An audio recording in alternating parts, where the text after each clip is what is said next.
ఒక విలేకరి అడిగిన ప్రశ్నకు స్పందిస్తూ రాచమల్లు శివప్రసాద్ రెడ్డి గారు ఈ కథను చెప్పారు. తన స్థాయికి తగని వ్యక్తులతో వాదించడం లేదా పోటీ పడడం అవసరం లేదని ఆయన ఈ కథ ద్వారా వివరించారు. సింహం మరియు గాడిద కథ ఘటన ఏమిటంటే, ఒక అడవిలో గంభీరంగా కూర్చొని ఉన్న సింహం దగ్గరకు ఒక గాడిద వచ్చి తనతో పరుగు పందెం ఆడమని సవాలు విసిరింది. అక్కడే ఒక నక్క మరియు కుందేలు కూడా ఉన్నాయి. గాడిద పదే పదే సవాలు విసిరినా సింహం కనీసం దాని వైపు కన్నెత్తి కూడా చూడలేదు. తన గాంభీర్యాన్ని కోల్పోకుండా నిశ్శబ్దంగా ఉంది.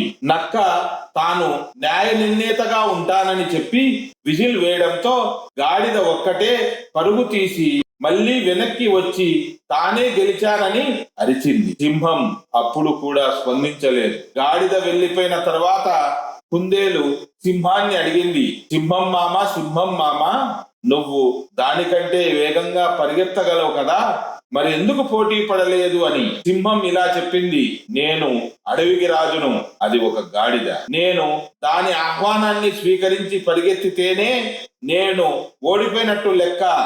ఎందుకంటే నా స్థాయి ఏంటి, దాని స్థాయి ఏంటి.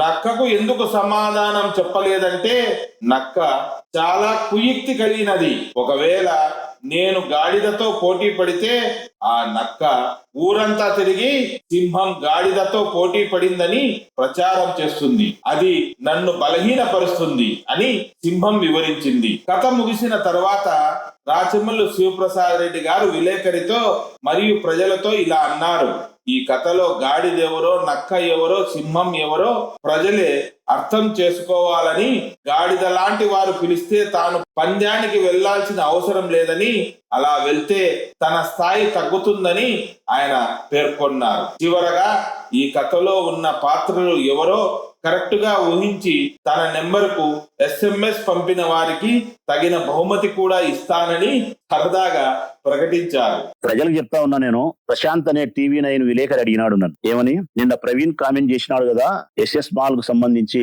2.5 కోటి డబ్బులు తీసుకుని దానిపైన ప్రమాణం చేస్తాను, ఒప్పుకుంటే మీ అన్న, మీ బామర్ది, నువ్వు ముగ్గురు రావాలా, నేను ఒక 100 అడిగితే 100కు మీరు ప్రమాణం చేయాలా అని అడిగినాడు. దానిపైన మీ కామెంట్ ఏందని అడుగుతున్నాను ప్రజలారా. నేను మామూలుగా అయితే మాట్లాడకూడదు అనుకున్నా, ఒక విలేకరి ప్రశ్న అడిగినప్పుడు సమాధానం చెప్పాల్సిన బాధ్యత ఉంది కాబట్టి అతని పట్ల చెప్పడం అనేది ఎంత బాధ్యత ఉందో ప్రజలకు చెప్పాలనే బాధ్యత నాకు ఎక్కువ ఉంది కాబట్టి ప్రజలకే చెప్తా ఉన్నా. ఒక చిన్న కథ చెప్పి వదిలేస్తా, 1 నిమిషం కథ అంతే. ప్రజలారా వినండి. ఒక పెద్ద అడవిలో రారాజు సింహం ఒక చోట అది గంభీరంగా పనుకుంది.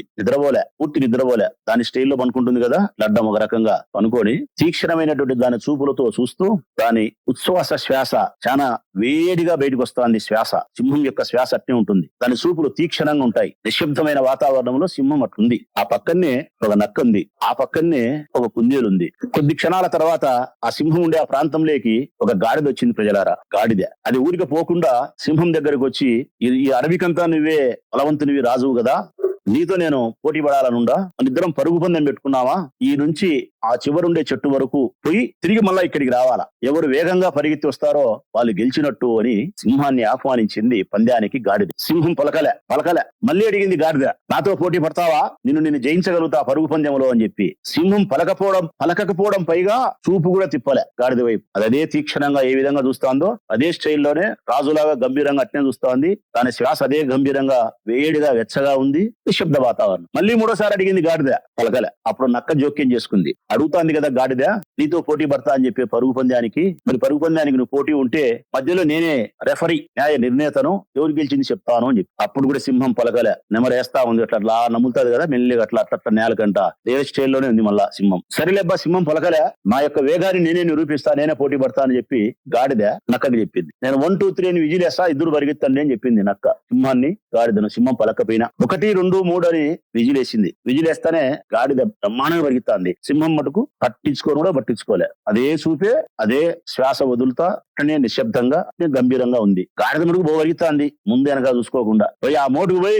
మళ్ళీ ఈ మోటుకు వచ్చింది. సింహం అట్టే ఉంది. వచ్చి గాడిద అంటాంది, నేనే ముందు వచ్చినా, నేనే గెలిచినా పరుగు పందెంలో సింహంతో అని చెప్పి కాసేపు ఎగులాడింది. అప్పటికి సింహం పలకలే, గమ్ముండేది. అదే చూపే తీక్షణంగా అది రారాజు అంటే ఉంటుంది. అది కాసేపు ఎగులాడింది గాడిద, ఆ తర్వాత వెళ్ళిపోయింది. పలకలే తెంది. ఇప్పుడు నక్కకు చోద్యమైంది. అది పందానికి పిలిచే పలకపాయ సింహము, చూడకపోయ, నేను పిలిచినా పలకపాయ, విజిలేసినా పరిగెత్తకపాయ, గాడిద మాత్రమే పరిగెత్తా. పోయి వచ్చినాక నేనే గెలిచినా అని చెప్పి గాడిద ఎంత కేకలేస్తాంది. అయినా సింహం చూన్ను కూడా చూడలే అని దీనికి చోద్యమైంది. నక్క తెలివైంది కదా, నక్క యుక్తి కదా నక్కకు. గాడిద పోయిన తర్వాత నక్క అడిగింది, ఎందుకు నువ్వు పోటీలో పాల్గొనలే? నువ్వు అనుకుంటే గాడిద కంటే వేగంగా పరిగెత్తగలిగినటువంటి కథ శక్తి సామర్థ్యాలు కలిగిన దానివి, నువ్వు ఎందుకు పరిగెత్తలే అని అడిగింది. అప్పుడు సింహము మౌనంగా ఉన్నది. మళ్ళా రెండోసారి నక్క అడిగింది, మళ్ళీ మౌనంగా ఉన్నది. ఇది ఎందుకో పలకలేదు, మరీ ఎక్కువ విసిగిస్తే ఇది తినేసాది దీంతో బరువు సింహంతో అని చెప్పి నక్క వెళ్ళిపోయింది. ఆ పక్కన ఎవరున్నారుగా? కుందేలుంది. సాధు జంతు, ఉత్తమురాలు, మంచిది, పాపం భుజమున బాగుంటది తెల్లగా.